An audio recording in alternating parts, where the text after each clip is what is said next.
এখন কেন আবার এসেছো আমার কাছে? তোমার বাবার ভাই তো আমাকে বাড়ি থেকে তাড়িয়ে দিল, আমাদের সম্পর্কটা তারা কখনোই মানবে না। তাহলে এখন আমার সাথে দেখা করে কি লাভ বলো? আমি জানি ওরা তোমার সাথে অনেক খারাপ ব্যবহার করেছে, তবে সমস্যা নেই, আমি ওদেরকে রাজি করিয়ে এসেছি। তুমি আগামীকাল আমাদের বাড়িতে যাবে। কেন? আমাকে অপমান করে কি হয়নি তাদের? আরো কিছু অপমান করার বাকি আছে? আরে না না পাগল, তুমি যেমনটা ভাবছো তেমনটা না। আমি তো আগেরবার আমার পরিবারের সাথে কথা না বলে তোমাকে তাদের সামনে নিয়ে গিয়েছিলাম, কিন্তু এবার আমি সবকিছু ম্যানেজ করে ফেলেছি। দেখো, আমি তোমাকে ভালোবাসি, তাই একবার না, তোমার জন্য 1000বার অপমান হতেও আমি রাজি। আমি যাব, আগামীকালই তোমাদের বাড়িতে যাব।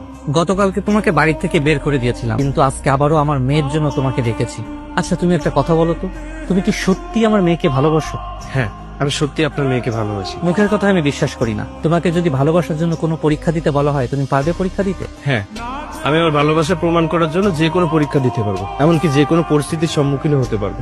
যেহেতু তুমি বেকার, তোমার কাছে টাকা নেই, তবে দিন শেষে তো টাকার প্রয়োজন আছে, তাই না? ভালো থাকতে গেলে, ভালো রাখতে গেলে টাকা জরুরি। আমি তোমাকে 6 মাস সময় দিচ্ছি।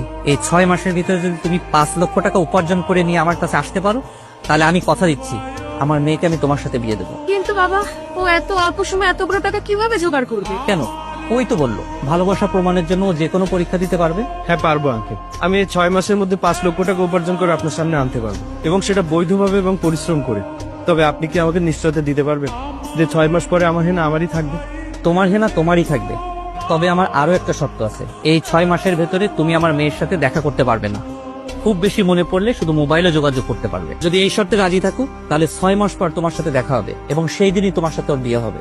ঠিক আছে, আমি আপনাকে আপনার বাড়িতে দাঁড়িয়ে কথা দিয়ে যাচ্ছি, আমি 6 মাসের মধ্যে কোনোদিন হেনার সাথে দেখা করব না। যদি খুব বেশি মনে পড়ে তাহলে মোবাইলে যোগাযোগ করব। আর হ্যাঁ, 6 মাস পরে আমি এই বাড়িতে ফেরত আসবো, তবে খালি হাতে না, 5 লক্ষ টাকা নিয়ে আসবো। আর সেদিন আমার হেনাকে আমি এখান থেকে নিয়ে চলে যাব। মাত্র 6 মাসেরই তো ব্যাপার, হেনা দেখতে দেখতে কেটে যাবে। একটা সত্য ভালোবাসার সুন্দর সমাপ্তির জন্য এটুকু আত্মত্যাগ করতেই হবে। ভালো থেকো, আমি ফিরে আসবো তোমার কাছে। হেনার বাবাকে তুমি কথা দিয়ে আসতো 6 মাসের মধ্যে 5 লক্ষ টাকা উপার্জন করবো, কিন্তু এত কম সময়ে আমি কিভাবে এত টাকা উপার্জন করবো? টাকা উপার্জন করা কি এত সহজ? এখন যে চাকরির বাজার, কোথাও চাকরিও পাবো না। কিন্তু বসে থাকলে চলবে না, আমি হেনাকে ভালোবাসি, হেনার জন্য সবকিছু করতে পারি। দরকার হলে আমি চা বিক্রি করবো, রিক্সা চালাবো, দিন মজুরে কাজ করবো, কিন্তু 5 লক্ষ টাকা আমার উপার্জন করতেই হবে। যাই। কলা লাগবে, কলা লাগবে, কলা কলা লাগবে, কলা।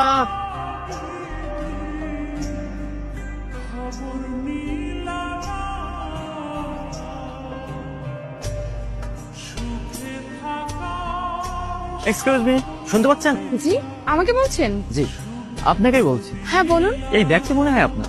আপনি দোকানের সামনে ভুল করে রেখে এসেছিলেন, তাই আপনাকে ফেরত দিতে আসি। হ্যাঁ, ব্যাগটা তো আমারই, ধন্যবাদ। বাই দ্য ওয়ে, আপনার ব্যাগটি কিন্তু সুন্দর, আপনারই মতো।